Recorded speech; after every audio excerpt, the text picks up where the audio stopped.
due to the misconception that it is called and is teaching heresy.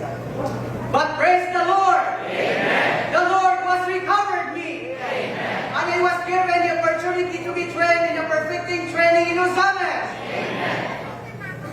Out of gratitude to the Lord for recovering me from the opposition and from opening my eyes to see the truth, I wanted to repay Him by serving Him full time. Amen. Prior to the training, I was a full-timer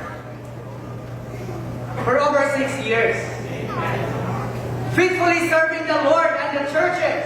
Amen. Yet in those years, I served independently. And the Lord's calling was never clear to me. Amen. It was only in this training that I was exposed and learned that I'm just a member. Amen. I need the brothers and the sisters. Amen. And in coordination, my opinions are not needed. Amen. Through this learning, the Lord easily gave me a strong confirmation of my calling. Amen. And it was happened in 2 instances. First, during our class of consecration, I was deeply touched by the line, God needs a person who responds to His calling to serve Him full time. Amen.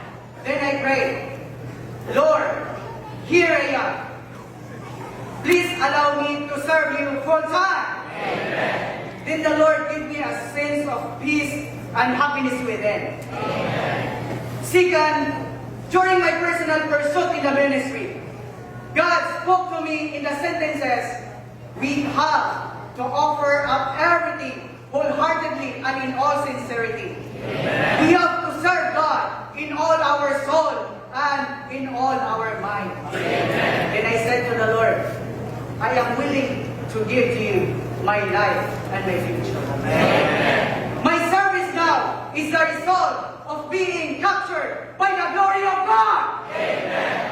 By being released from independence. Amen.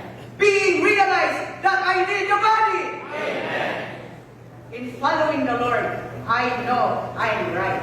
Amen. It is hard for the parents to allow their children to serve God full time. Amen. But it is much harder for us to reject His calling. Amen. It is an honor and a privilege to present myself to the Lord. Amen. To participate in His building of His house. Amen. For the return of His glory. Amen. Now I consecrate my life to Him. Amen.